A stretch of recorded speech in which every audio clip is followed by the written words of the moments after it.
All right, so welcome everybody. I'm Dr. L.A. Stretch. I think most of you might know me, but I go by Dr. L.A. or L.A. is fine as well. And today we are going to be presenting on the journal article reporting standards for race, ethnicity, and culture. I was so excited when APA put these out because I think one of the biggest limitations that I saw, even as a novice counselor, was knowing to whom I could generalize research results to. Often the description of samples, the information that was provided about to whom these results applied was very vague and left a lot to be desired. And so these standards are going to really help us hone in on structure, consistency, transparency, and even rigor of what we need to do when we're planning research, engaging in research, reporting research, and critiquing research. So it really impacts all the layers. So if you didn't already, you can scan the little QR code to get the handouts, but I also put the link in the chat as well. Okay. All right. So our goals for today are, like I said, to talk about the JARS rec. That's what we call it, a shorthand. Evaluate how we would use JARS rec in order to, evaluate whether race, ethnicity, and culture have been dealt with. We're also going to look at some strategies you might use for it, and we're going to understand how, hopefully, to integrate culturally informed practices into our research process, promoting equity, inclusion, and diversity in our results. A little bit about me. Most of you guys know me. I'm really involved in ACA. I've done a lot of work publishing and presenting. I'm the director of scholarly engagement at UC. One of the things that I'm most proud of finishing up this year is a NARTIC, which is the National Alliance in Teaching and Counselor Ed, anti-racism in teaching and counselor education. And we just finished a content analysis of pretty much all the counseling journals. It's been a 3-year project. It's been a really intensive content analysis to see how anti-racism, discrimination, bias, and prejudice have all been addressed in our journals and the writing that we're doing as a profession. So in 2021, I wish it was in the 1900s, it was actually in 2020, APA acknowledged that it had a historical role in perpetuating racism in psychology. I hope that's not a shocker to anybody who's on this call, but definitely they have participated in this, as well as other professions, including counseling. And they accepted responsibility for ongoing and past harm to communities of color. They talked about how they have participated in this through scientific research, racism, eugenics, and bias-based research practices, and continuing to perpetuate those biases. So they acknowledged that they were now focusing on a commitment to dismantling systemic racism, and that talking about it was insufficient. They needed to actually engage in actions around it. At the end of the PowerPoint, I have a link to the apology. I encourage you to read it if you haven't. It's a really good understanding of where this is all coming from. So like I said, historically, psychology, counseling, all of us have participated in these racial hierarchies and white supremacy. That's through standardized testing, assessments, intelligence testings, using psychology to justify segregation and discrimination even. And we're honestly seeing some of that happening now too, which is problematic. Marginalization of psychologists and counselors of color and their contributions, excluding these communities from psychological research and decision making. There's lots of history of educational exclusion, research exclusion, not having the same access to opportunities to be mentored, to be developed, so that they have the same opportunities for writing and participating. And also, the research has reinforced racial stereotypes and continued to encourage oppression, which is really ridiculous and unacceptable, and we need to challenge it in every way that we can. In response, APA implemented the equity, diversity, and inclusion framework. They're pledged to decenter whiteness from psychological research. They've committed to revising the research standards to ensure inclusivity, and have actually increased funding and leadership opportunities for communities of color. And they've advocated for ways to actively bring in people from the communities of color into the field. So they created this JARS. They had a group of 10 people who came together and created JARS REC, the Journal Article Reporting Standards for Race, Ethnicity, and Culture. And it's really doing some of what they said they were going to do in this apology. And that's the goals of it, is to make sure that our research is more representative of it. Now, I know this is a lot of focus on the Psychology Association, but also know that most of the ACA journals are moving to implement JARS as their reporting standards now. So these are kind of like we use the APA manual for our format. We also use the Journal Article Reporting Standards as our tools for reporting on research and developing research. I know Dr. Bonfini and I use it a lot to help students develop their research and critique their research. So it's not just about reporting your research. It's being used in lots of different ways. So making sure we understand this, right? Like culture. What is culture? Well, according to the APA, it is the characteristic, attitudes, and behaviors of a particular group within society. Could be profession, social class, age group. Race is a social construction and a categorization of people based on perceived shared physical traits, typically, and it definitely perpetuates the maintenance of existing socio-political hierarchy. And ethnicity is a characterization of people based on having shared culture. So, for example, part of my family heritage is Jewish, and so that would be considered an ethnicity. Okay. All right. So what is JARS REC and who should use it? Let's watch a little video and we will see. So give me a thumbs up when I go over here and let's see if we can actually hear this.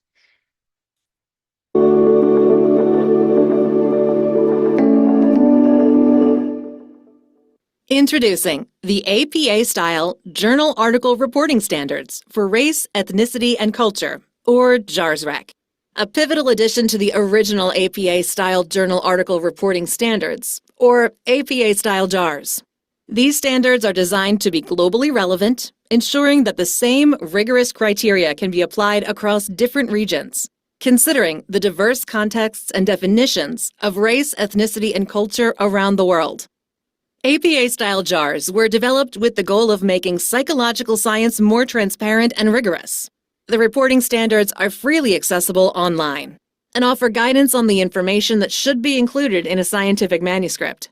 The standards are available for quantitative, qualitative, and mixed methods research. Historically, psychological science has ignored the influence of race, ethnicity, and culture in research. This omission has contributed to professional advancement barriers for scholars who focus on these topics, as well as the stigmatization and marginalization of people of color within psychological research. In their 2021 Apology to People of Color, the American Psychological Association, or APA, recognized its role in promoting racism and failing to challenge discrimination. Following the apology, the APA formed the Working Group for Journal Reporting Guidelines for Equity, Diversity, Inclusion, and Justice in Psychological Science to address these issues. This led to the development of JARS REC. JARS REC offers guidance on discussing race, ethnicity, and culture in research manuscripts. For instance, JARS REC recommends that authors use precise terminology when discussing racial and ethnic terms. For example, discussing the use of African American and Black interchangeably, and explaining the racial and ethnic groups being included when using acronyms like BIPOC, Black, Indigenous, and People of Color. JARS REC also suggests that authors describe how the methods and research design may have impacted participation, sample diversity, and results, including specific outcomes related to race, ethnicity, and culture. The guide provides concrete recommendations, such as encouraging authors to include a positionality statement to explain how the author's backgrounds and research orientations may have influenced study design and interpretation. JARS REC also urges authors to carefully evaluate how their research findings may be interpreted, with a focus on preventing any potential misuse that could harm racially marginalized groups. The main goal of JARS REC is to help authors thoughtfully consider race, ethnicity, and culture in their research, regardless of project stage or methods used. Even scholars who don't explicitly study race, ethnicity, or culture should review JARS REC. Furthermore, editors and reviewers should use these standards to evaluate how researchers integrate these considerations throughout their manuscripts. JARSREC is part of a larger APA publishing initiative to address injustice and bias in research and promote equal opportunities for researchers. We hope that scholars can use JARSREC as an additional tool to help foster an inclusive environment within psychological research and scholarly publishing communities.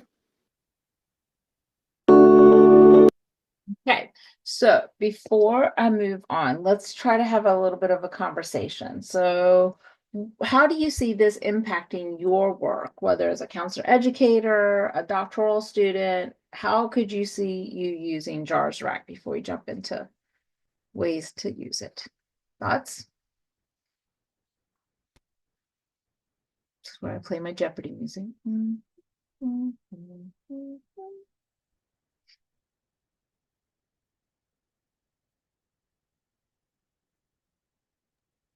I would say for me, the way I'm thinking about it is if I'm discussing past theories and how they came to be, it would be a great way to kind of juxtapose, like, okay, here's now how we would think about it and identify where some of the issues were coming up instead of me just saying this was racist or sexist or classist or whatever it was, like having the comparison. Yep.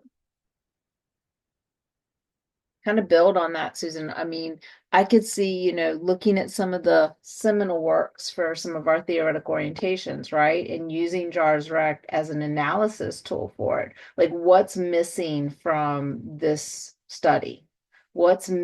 Who's missing, right? What information do we not have? Because I think that's where we start to really push students to think critically about, like, not just taking things that are published as being the best, right? Like, it's so much deeper than that. Others, even faculty, feel free to jump in. Audrey, go ahead. Yeah, I feel like when we're considering like replication of studies, I was reading I don't remember, ACA's article yesterday about women in clinical trials and things like that. So that made me think about how many of these studies, kind of to Susan's point, that maybe we want to replicate, particularly now with Gen Z being the most diverse generational group that we have. And so I really considered it in terms of, like you said, kind of carrying forward some of that seminal work. And then how does that apply today in terms of theory conceptualization or application for clients or research? I was just going to say, I think that one of the things it does, it can help amplify underrepresented voices and also encourage people who are doing research to consider how their own positionality might come with a specific lens and to really zoom out and say, okay, this isn't just us. Like, let's do some contextual reporting of our results. And let's also use standardized language in those results so that we're all talking about the same things. Yeah, for sure. Oh, sorry. Trying to get it to move ahead. There we go. 5 Okay, so let me share my screen again. All good points. All good points. And as others have points they might want to share, please just jump in. Feel free. This can be a conversation. It doesn't have to be me just talking at you. So the key categories for JARS Rec. I'm going to show you JARS Rec here in just a second. Dr. Ray, it's so good to see you. And so it's the general guidance. So they tell us kind of what needs to be on the title page, what needs to be in the author's note, the abstract. They go over what needs to be in the introduction, the methodology, the results, the discussion, and the reference. Now, I've used JARS Rack with many of the articles that I've published and they're in review and things like that as a checklist for myself when I submit my research. It's a really good tool. I mean, I literally use it as my writing guide, my outline for the articles that I'm submitting now. And then I use JARS Rack as a supplemental tool, essential supplemental tool, where once I've used the JARS Quant or the JARS Qual or the mixed methods to build my research article, then I go back in with JARS Rack and say, okay, what have I missed, right? And when I'm working with students in the dissertation process and they are working on their research articles, or not their research articles, their dissertation proposals, I ask them to use methodology jars and the jars rack as resources and checklists for them to use as they're doing their proposals as well. Same thing applies to dissertation results, right? When you're writing chapter 4 and 5, these can be really helpful tools to make sure you're capturing all the information. I think one of the biggest weaknesses, and Dr. Bonfini, you jump in if you disagree, but I think sampling is one of the biggest areas that I see this missed, right? They're just like, I'm going to get whoever I can get. Well, that doesn't mean you're going to get who you need to get. Right? So you need to have a plan for how you're going to have a sample that is truly representative of the population to whom you're talking about, right? While it may seem like most counselor educators, and most are white, cisgendered females, that doesn't mean that when we're researching counselor educators, that's the only people we should be talking to. How are we going to get access to the full population, right? We have to think outside the box sometimes and not go for the easiest grab. We have to do the work. Well, that's part of our responsibility as researchers, is to do the work to make sure that we are representing the whole story and not just an aspect of the story. That's off my soapbox now. That is an important soapbox. Go ahead, Dr. Bonfini, while I'm pulling over I was the just going to say, and to be really intentional about how you're going to recruit. I have a student who didn't want to have an over-representative population of white counselors. So she was very intentional about recruiting from certain spaces. However, when we did her analysis, she found that she had, I want to say it was like 30% of her respondents were Black. And she's like, oh, so this is a different type of sample than the typical counselor education sample. So she did have to note that and talk about that, but it was based on where she recruited. So just to be, very transparent in the way that you are approaching your recruitment plan, how it might be representative or not representative, depending on that. And just like I said, to be completely transparent about that process.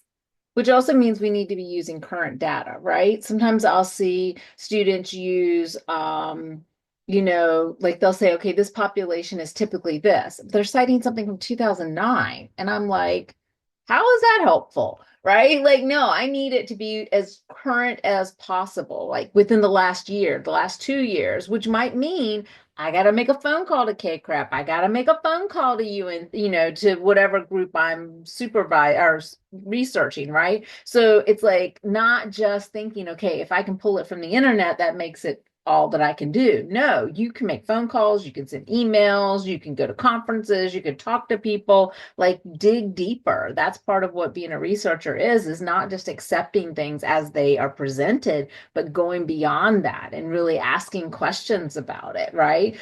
When somebody publishes research, they have to be willing to give us that data. So don't think just because it's published that you've got to take what they reported. No, you can actually ask for the data set. You can ask for the information that informed that article, and you yourself can check it, right? You can rerun it. And there's actually some cool AI systems now that will actually take the data from the research article and tell you if it was even feasible for it to mathematically be done in that way. So some cool resources coming out to help us check and verify things and make sure, I mean, I love it when I see means and like all the numbers on the list are whole, and then they give me a mean that's like a percentage, it's like 13.86. And I'm like, if you were working on whole numbers, how is that mean even possible, right? Like it was just like the numbers, like you tell me you're dividing by 20. When I take 20 into any number, I'm not going to get that number, right? It just like sometimes it's really interesting what gets published. So this is actually the JARS rack. It is freely accessible on the APA. Again, I have it linked at the end of the presentation. So you can see it gives general guidance. It tells about the history. It also gives you links to other really important tools that you need to use in your research, including the bias-free guidelines, the language exclusivity.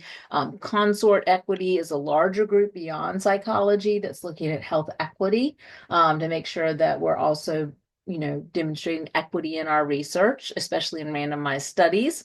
And now the thing that you'll notice about any of the journal article reporting standards is that they give guidelines in general. They give specific guidelines to authors, and then they give specific guidelines to reviewers.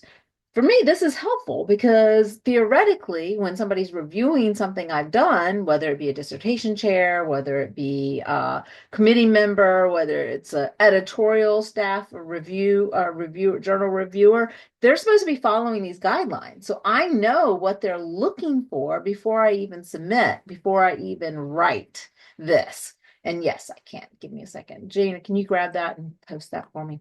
Thank you so much. So yeah, so the it's important to read through all of it, right? So like I'm not just looking at the little guideline, I'm looking at all the information they've given because it's helping me make a better and better product.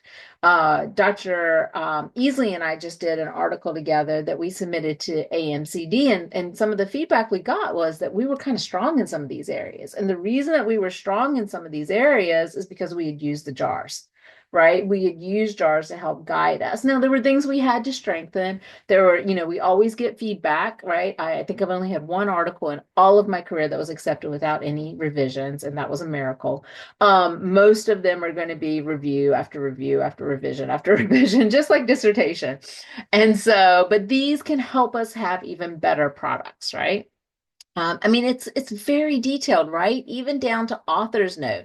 And a lot of students kind of give me that, oh, come on, Dr. LA, when I say, okay, are you researching Black? Are you researching African American? Are you researching Caribbean? I need to know who you're actually researching, and that you have to be intentional about who are you researching, right? And have a definition in your chapter 1 under your operationalization of terms about who you're researching and why you're using the language you're using. And I think most of you in this group, except for Dr. Maffini, have had me at some point as a professor know that I say, don't change your words, right? Be consistent with your words. Creativity is not rewarded in this part of the research, because if I say I'm researching teenagers and then later I say I'm researching youth and then later I say I'm researching adolescents, those could have 3 different ideas of who that includes, right? And add in emerging adults, and that's a whole nother area, right? Like that's not the exact same group from everybody's perspective.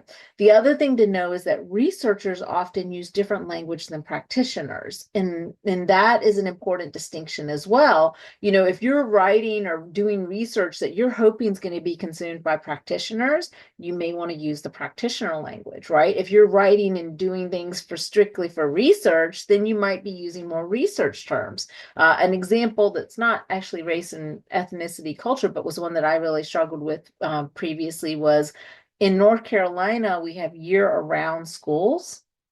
Nobody called it that in the research. And I was searching and searching, trying to do a lit review, and there was no mention of year-round schools. That's what it's called. But when I went into the research and finally found a couple articles, they were calling it a non-traditional calendar or non-traditional schedule. So it had a very different name, right? Which was limiting my ability to do a comprehensive lit review. So when you're choosing your language, you may need to mention, here are all the terms that this might be used at, but for the purpose of this study, here's the language I'm using and here's why. And that is really important to operationalize those variables in a way that it's consistent, right? And people know about to whom they can generalize these results. I also want to point out they have this equity, diversity, inclusion toolkit. I think it's a really helpful tool to also make sure you're covering everything you have. And that's a toolkit that's got a lot of different resources in it. Also, credit. Credit is our contributor role taxonomy. I teach about this in quantitative research, but credit is a way to give people credit for helping with your article. So let's say you have 3 authors on your article, and let's say that I came up with the idea, I ran the research, I did the results section. Okay. But then say that, Susan came in and she did a couple of other areas for it. Maybe she wrote the IRB and she helped get funding for it.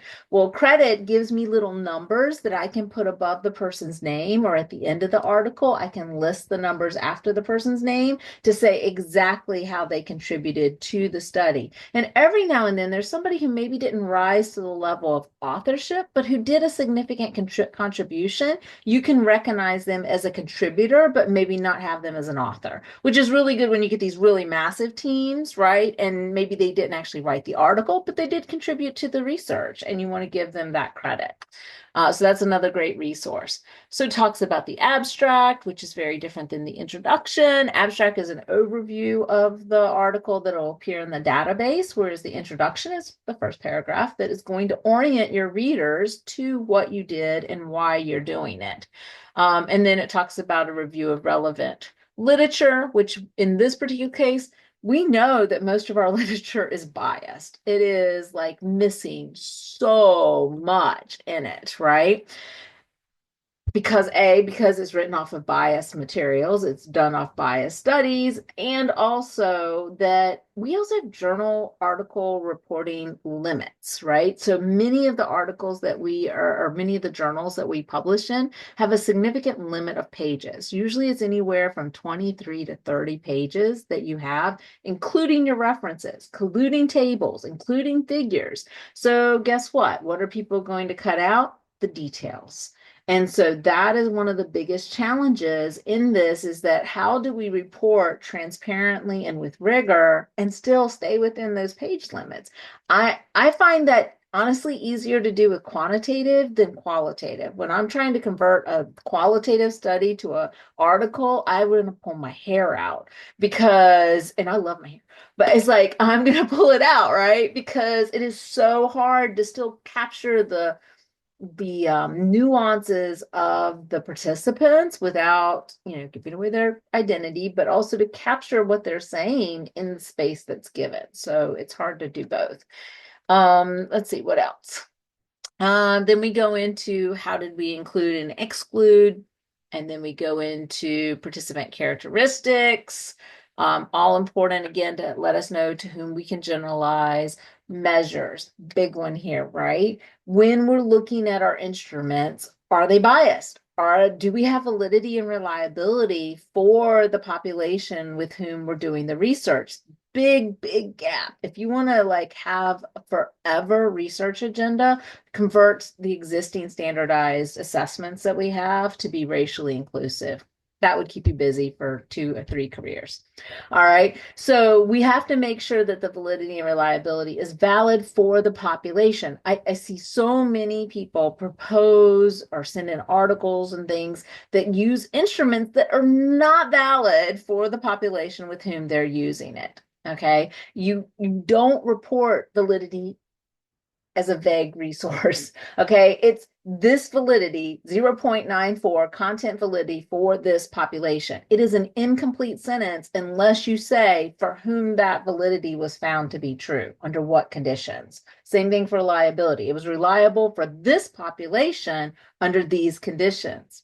If you don't have those 2 back pieces, you have an incomplete sentence, right? It is not enough to say this instrument, the PHQ-9, has a content validity of 0.94, has a construct validity of 0.86. That's incomplete information. I don't know for whom that validity was and under what conditions. And that's something that I think we've really got to challenge our assessment classes to do a better job of teaching students that it is an incomplete sentence if you only give the amount and what the validity is.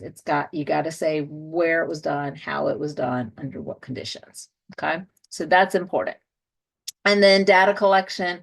How did you collect it? Any secondary data sets might be biased. How is it? How do you know it isn't? And then, of course, data analysis. Stats are wonderful. I think most of you know I love statistics just a little bit. And so they're wonderful, but they also can perpetuate bias, right? And so we've got to be really careful with how we collect the information, how we represent the information, and how we interpret the information. And so this is where I think that peer review is absolutely essential, okay? I don't think anything should go from proposal to implementation, from implementation to interpretation, from interpretation to publication without multiple layers of peer review happening. Because I am going to have blinders on. There are things when I get into my research that I am not going to consider because I am so focused on the end goal that I'm missing something. I guarantee you I'm missing something. As much research as I've done, I don't know it all. I don't have it all. And, if I invite Dr. Ray in to look at my research, she's going to see something that I don't because we have different lived experiences, right? We have very different lived life experiences, even though we've worked together a long, long time, right? We still are going to see things differently. And it's super important that I invite her into my space and say, okay, what are you seeing that I'm not seeing? Right? That is the only way you will be able to have that. You will not be able to see your own biases just flat out on your own. That's not how it works. So we've got to have multiple layers of peer review so that we can ensure that the things that we think we're doing and that we're not causing harm in ways that potentially we are. Okay. Generalizability, very important. How do we make sure that it is actually generalizable and to whom is it generalizable? That is missing from so many articles.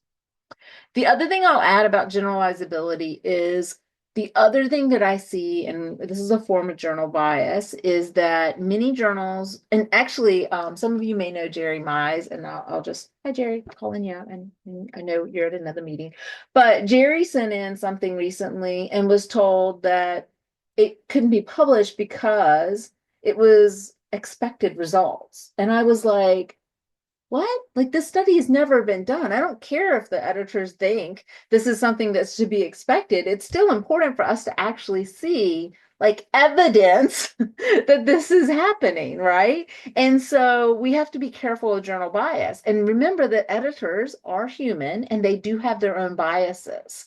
All right. And so I would push back on that, right? I would be like, well, isn't it important that we have some mathematical evidence and some practical significance that this is happening?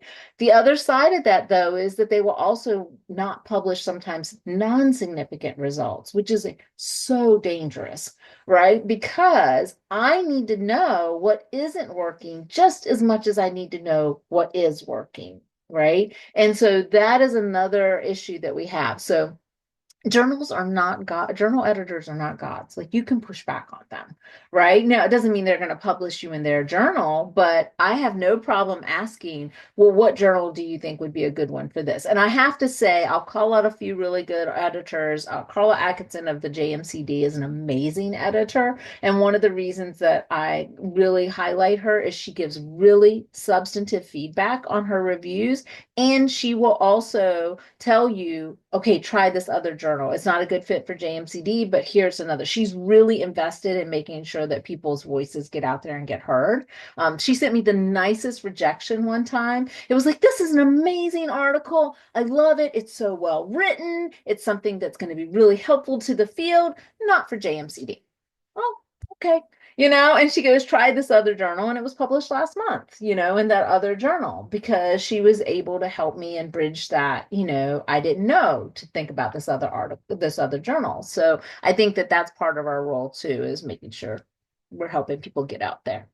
Implications, how is it impacting social justice, systemic issues, right? References. A lot of people don't think about their references, but are you pulling from the same authors? Are your authors diverse in representation, both in where they are in their careers, where they are racially, ethnically, culturally? I really think it's important to have people who disagree with me on some of my articles, right? Like I want to have that diversity of opinion so that I'm showing the breadth of the conversation. Some of the AI systems now, which is an area I'm really getting into, say like elicit.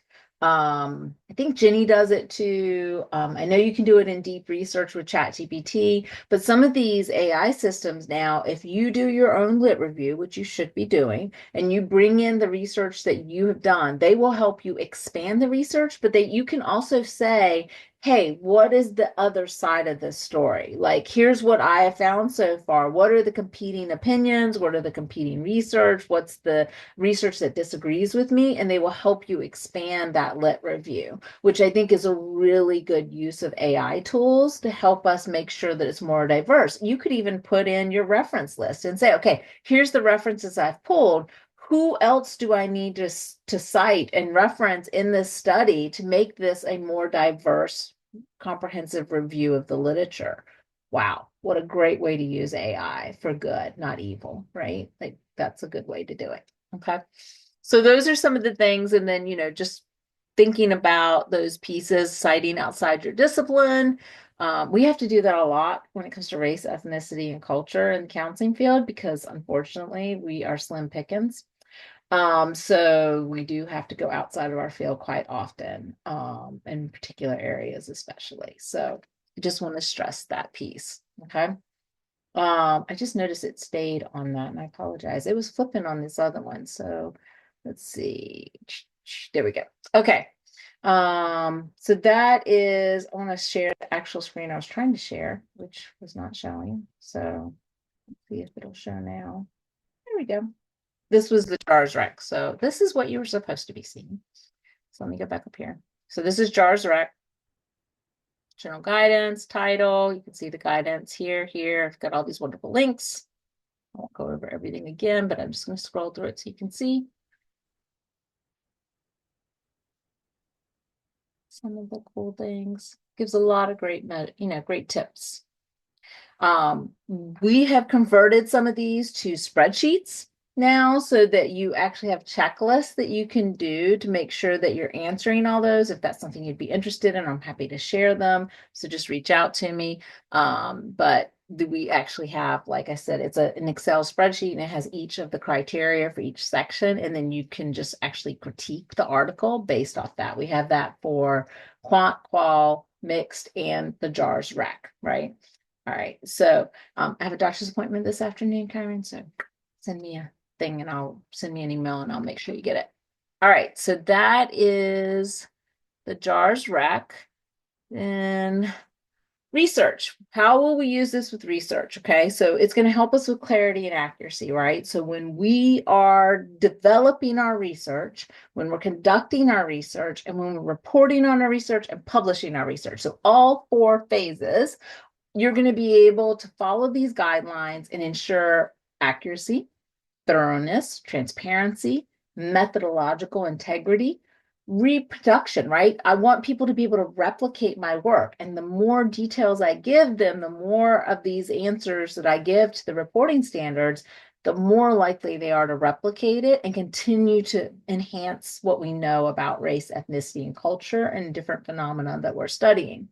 It's also culturally sensitive, right? It makes us think about culture, right? It's not an afterthought. It's actually being built into what we're doing. I honestly really wish that ACA or APA would change the name of them from Journal Article Reporting Standards to just journal or just research standards, right? Because I feel like it really is something that can guide us throughout the breadth of it. And it shouldn't be something that's just happening at the end when you're reporting on your research, right? And so I really encourage students to use these standards, the methodological ones and the race and ethnic ones, from day one when you start proposing research, right? Really go through the process, answer the questions. If you're proposing research, instead of saying what you did, you're just going to change that to a what I will do, right? How am I going to answer this? So it can be really, really helpful in that sense. And we all have biases. The people that scare me are the ones who say they don't. So we all have biases. So what are they and how are we going to deal with them? We are now implementing this into, or we have implemented into the master's research classes and the doctoral research classes. I'm saying Dr. Delany's shaking. Yes, we have. I'm assuming yes, we have done these. So what we encourage students to do is to use these jars to use them as a way to analyze data, right? To analyze research that's already out there, right? It's a way that you can structure your critiques of existing research to see if they are meeting the standards. And you'll be really maybe surprised at how many aren't meeting the standards, even the APA journals. I had a student in the quant class recently pull a 2024 article and it was missing a lot of the pieces. And so that says a lot to me about how much it's being implemented, but the more we do it, it's going to become the standard, right? And it'll be something that we're all doing. So this is a great way if you're ever asked to do a peer review. You know, if it's an article, you pull, let's say it's quantitative, you pull the quantitative standards and you pull the REC standards, and boom, you've got structure for doing your peer review. I still do journal reviews. I'm using these as my review tools now for when I review journals. So it's very structured in what I'm giving feedback on. And it gives me, like, it grounds my review. It's not just, this is what LA thinks and she's upset with you and she doesn't like you, right? It's giving me an evidence-based source to base my reviews on. All right. And then how does it address past harms? Well, we've got a history of exclusion and bias, and we need to really call it out, and we need to say what it is, and we need to not pretend like it doesn't exist. It exists, and we need to deal with it. And we need to move from this deficit based of like what's wrong with people more to a strength based of what their diverse characteristics bring and how they enhance the world. I have a lot to say about that right now, but I will keep those conversations out of here. All right, and intersectional analysis, looking at how are we bringing all the different characteristics and how are we considering that in our research. And we also want to be sure that we're not reinforcing stereotypes. And this is where peer review can come in, because sometimes we're not aware of how we're stereotyping. And so we need to be able to have peers that we trust who will call us out on that, right? Who will say, hey, you just did it. Let's call it for what it is. And what's another way of looking at this, right? What's another way of explaining this? And then it does align with our profession and APA's profession in a commitment to ethical, equitable, and culturally competent research. All right, so as researchers, we can address our biases by using this. We can make sure we're including diverse voices, have transparency in why and how we did the different elements of our study.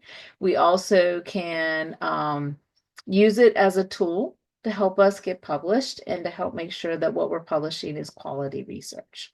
Okay.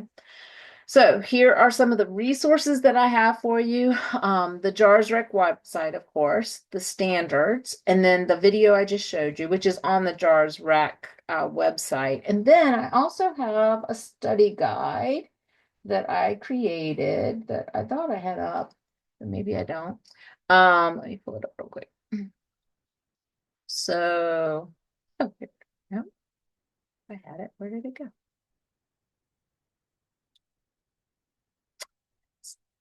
All right, let's see. Is it showing? Okay, so this is available to you as well.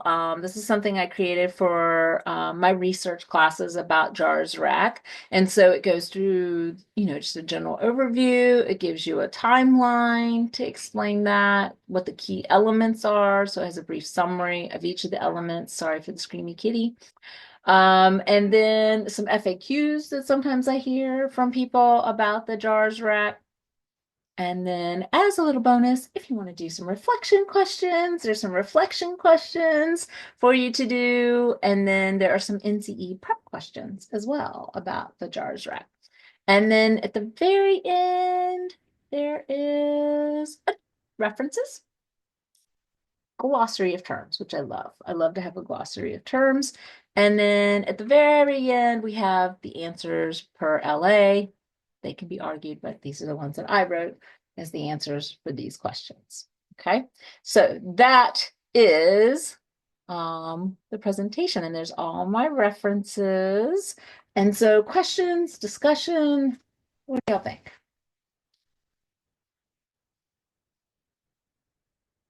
I did this a week after dental surgery. I'm going to stop talking.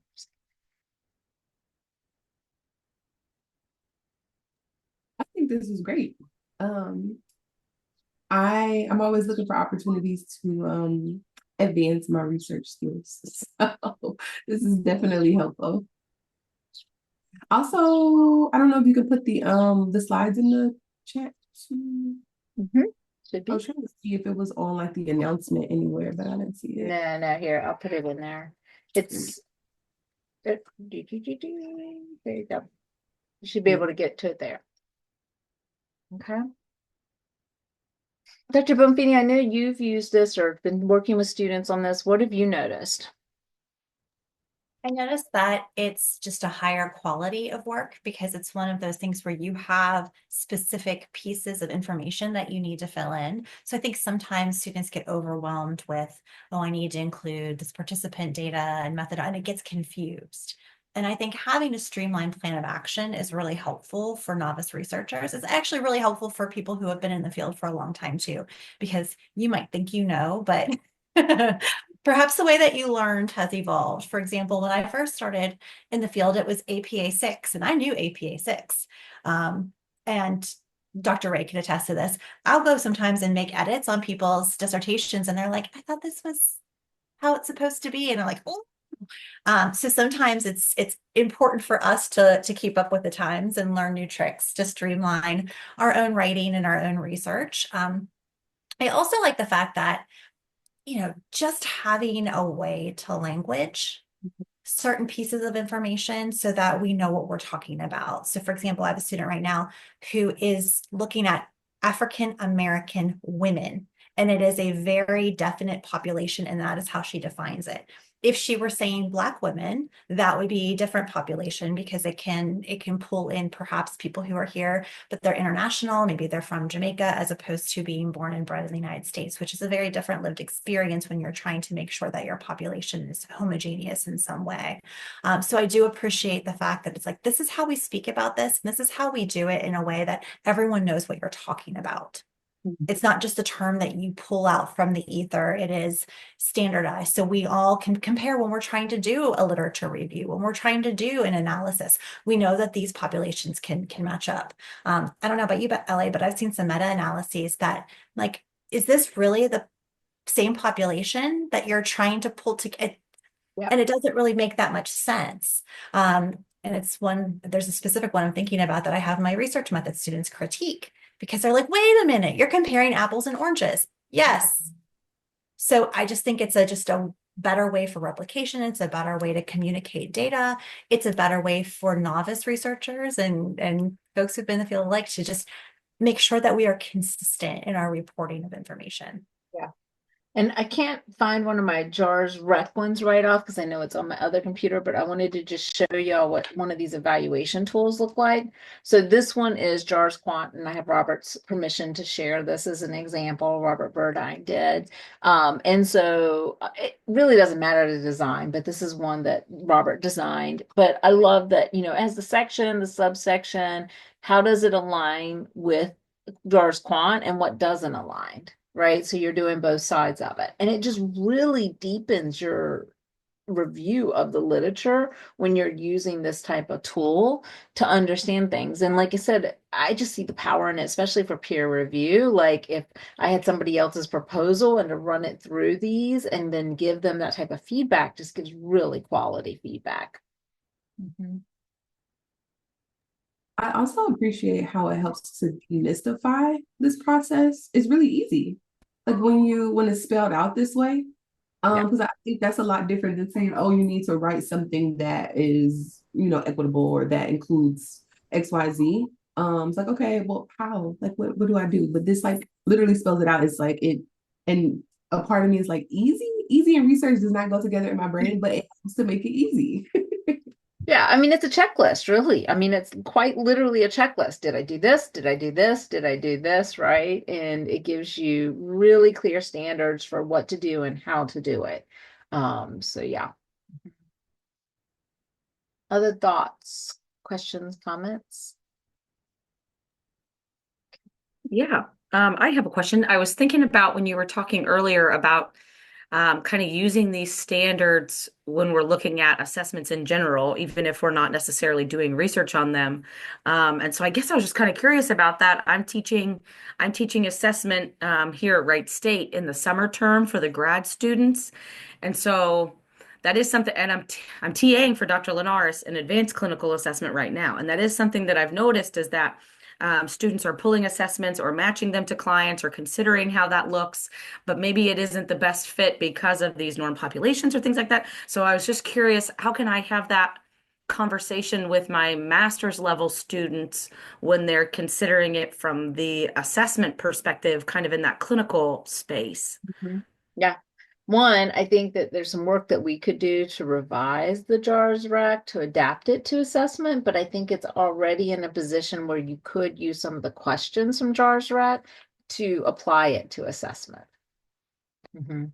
So kind of informing that practice. I feel like that's a helpful way because I was noticing that as I was grading discussion boards, there was a lot of like, oh, this seems like a good fit based on symptomology, but then we're not putting those cultural, contextual pieces into that. And so I feel like that's a good, I really like that as a resource for students, even if they're not necessarily to that research point yet, or even licensed, where it's considering like, okay, what is the rationale for why we're doing the things that we're doing? You know what I mean? And I feel like things like JARS Rec just kind of highlight that. And so Yeah. I appreciate that. That, and I'd also look at the JARS quant too, Audrey, because the JARS quant actually has some really detailed about the instrumentation that I think Hmm. would be easily applied Applicable. to Yeah, that's a good assessment. idea too. Mhm. Yeah, yeah. I'll just give them all of the data. Yeah, exactly. Okay. Well, I just want to thank you all for being here. I hope it was helpful, and I will be putting the recording on our UC YouTube. But if you have any questions or want additional resources, please do not hesitate to reach out. All right. See you soon. Thank you.